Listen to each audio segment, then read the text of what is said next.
కాకినాడ జిల్లా తాళ్లరేవు మండలం పోలకూరు గ్రామ పంచాయతీ పరిధిలోని తోటపేట గ్రామంలో గత 10 నెలలుగా కొన్ని కుటుంబాలు సామాజిక బహిష్కరణకు గురై నరకయాతన అనుభవిస్తున్నామంటూ అధికారుల సమక్షంలో రాజీ కుదిరినట్లు నటించి గ్రామంలోకి వెళ్లాక మళ్లీ బహిష్కరణను అమలు చేస్తున్న గ్రామ పెద్దల తీరుపై బాధితులు మీడియా ముఖంగా తమ ఆవేదనను వెళ్లగక్కారు.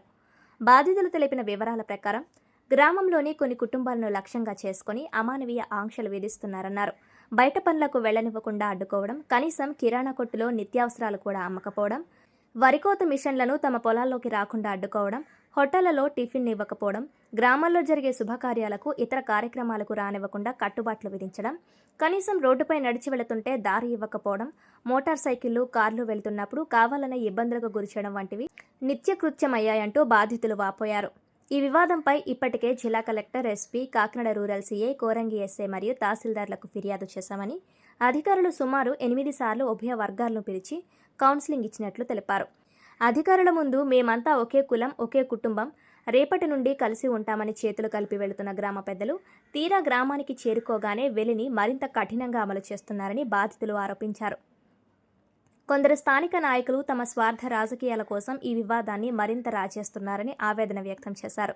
గ్రామంలో అంబేద్కర్ జయంతి నిర్వహించిన మావుళ్లమ్మ సంబరాలు జరిపినా తమపై లేనిపోని అపవాదులు వేధిస్తున్నారని బాధితులు పేర్కొన్నారు. ఇటీవల ఉపాధి హామీ పనుల్లో కూడా తమను వేరుగా చేయాలని ఒత్తిడి తెచ్చినట్లు వెల్లడించారు. ఉన్నతాధికారులు తక్షణమే స్పందించి ఈ బహిష్కరణ సమస్యకు శాశ్వత పరిష్కారం చూపకపోతే తమ కుటుంబాలతో సహా తాళ్లరేవు తహసీల్దార్ కార్యాలయం వద్ద భారీ నిరసన చేపడతామని హెచ్చరించారు. ఈ కార్యక్రమంలో వెళ్లి బాధితులు పెయ్యాల సత్యనారాయణ, ఊడా కనకరత్నం, జనిపల్లి బ్రహ్మయ్య, పెయ్యల అంబేద్కర్, సాధనాల వెంకట శివరామకృష్ణ, జనిపల్లి ఈశ్వరరావు, రేవుల ఓవరాజు, సాధనాల ప్రసాద్, పియ్యల ఈశ్వరరావు, పియ్యల శ్రీనివాసరావు, ఊడా రాంబాబు, ఊడా లక్ష్మణ్ తదితరులు పాల్గొని తమ నిరసనను వ్యక్తం చేశారు. తాళ్లరేవు మండలం పోలకూరు పంచాయతీ తోటపేట విలేజ్ అండి. అయితే నేను తాళ్లరేవు మండలంలో 25 సంవత్సరాలుగా ఒక జర్నలిస్ట్గా ఆంధ్రజ్యోతి రిపోర్టర్గా నేను పనిచేస్తున్నాను. అయితే మా గ్రామంలో 2025 ఆగస్టు 14వ తారీఖున మా బంధువులకు సంబంధించినటువంటి జనిపల్లి బ్రహ్మయ్య అనే కుర్రాడు అనే అతను వాళ్ళ అబ్బాయి వివాహం జరిగింది.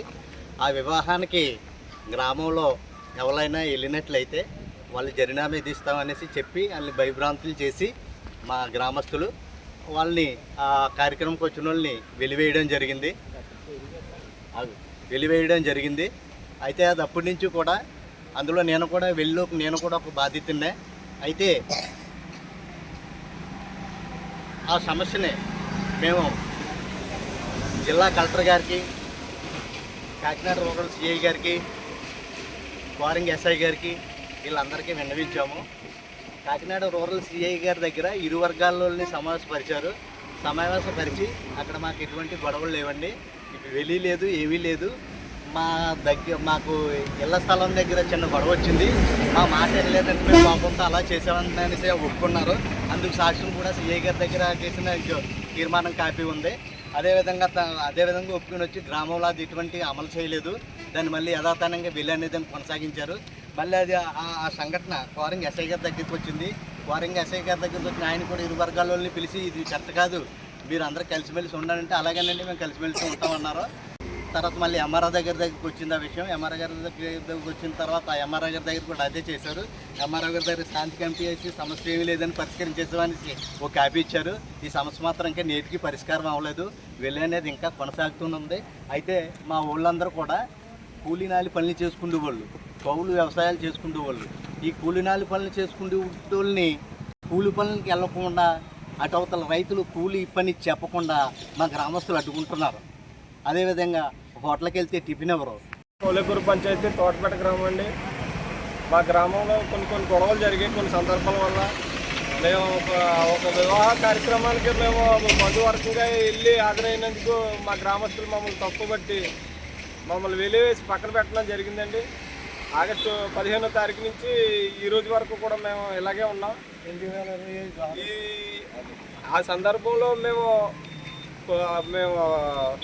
ప్రభుత్వాన్ని కోరడం జరిగింది, చట్టాన్ని ఆచరించడం జరిగింది. అయినప్పటికీ మాకు న్యాయం జరగలేదు. న్యాయం జరగని పక్షాన్ని మేము ఇలాగా మళ్ళీ తిరిగి మళ్ళీ సీఏ గారు సమక్షంలో మేము కూడా మాట్లాడాము. అయినా మాకు న్యాయం జరగలేదండి. వారంగా ఎస్సీ గారు కూడా మాకు 4-5 సార్లు కూర్చోబెట్టి మాట్లాడారు. అయినా మాకు న్యాయం జరగలేదు. ఇది తోటపేట గ్రామం చెందిన వాళ్ళం మేము. ఈ మధ్య వివాహం జరిగినప్పుడు తోటపేట గ్రామంలో కొంతమంది కుటుంబాలని బహిష్కరించడం జరిగింది. ఆ వివాహం జరిగేటప్పుడు ఒకరు భోజనం చేశారని చెప్పేసి మిగతా వాళ్ళని కూడా బహిష్కరించడం పక్కన పెట్టారు. ఈ విషయంపై మే 5 ఏప్రిల్ 2025 ఏప్రిల్ 4 జరిగిన జయంతి కార్యక్రమంలో కానీ, మొన్న మే 10వ తారీఖున జరిగిన కార్యక్రమంలో కానీ మమ్మల్ని పక్కనెక్కిన కుటుంబాలు 41 కుటుంబాలను కూడా జయంతి కార్యక్రమానికి పిలవడం కానీ, అదేవిధంగా పోలేరమ్మ జాతర విషయంలో ప్రతి సంవత్సరం కుటుంబానికి సంబంధించి 500 ఊళ్ళమ్మ జాతరలో 500 రూపాయలు ఇంటింటికి గ్రామ పరంగా వసూలు చేయడం జరుగుతుంది. ఆ కార్యక్రమం సందర్భంగా కూడా మాకు డబ్బులు అడగడం కానీ సలహాలను పంపడం కానీ జరగలేదు. ఎందుకనంటే మిమ్మల్ని గ్రామంలో పక్కన పెట్టమని చెప్పారు, అందుకే మిమ్మల్ని అడగట్లేదని అన్నారు. ఈ కార్యక్రమంలో కూడా మాకు ఎస్సీ గారిని కలపడము, సిఈ గారిని కలపడము, ఎస్పీ గారికి కూడా కంప్లైంట్ ఇవ్వడము, ఎంఆర్ఓ గారిని కూడా 4-5 సార్లు కలపడము,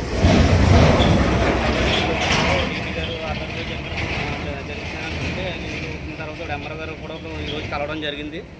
ఈ విషయంపై మాట్లాడతామని చెప్పేసి అని అన్నారు. ఈ సందర్భంగా మాకు మీడియా వాళ్ళు కూడా సహకరించి మాకు న్యాయం చేకూర్చాలని కోరుచున్నాం. లేని పక్షంలో ఈ విధంగా గ్రామంలో మాకు దారి ఇవ్వని పక్షంలో కూడా జరుగుతుంది. మేము బయటికి వెళ్ళేటప్పుడు కొన్ని రకాలుగా ఇంకా ఇబ్బంది పెడుతున్నారు. అలాగే అధికారులను ఈరోజు కలవడం జరిగింది. అధికారులు కూడా సమక్షంలో మాకు న్యాయం చేయలేని పక్షంలో కుటుంబాలన్నీ కూడా రోడ్డు ఎక్కి మరొక ఆఫీస్ ఎదురకుండా ధర్నా చేయడం జరుగుతుందని ఈ సందర్భంగా మీడియా వారు మాకు సహకరించాలని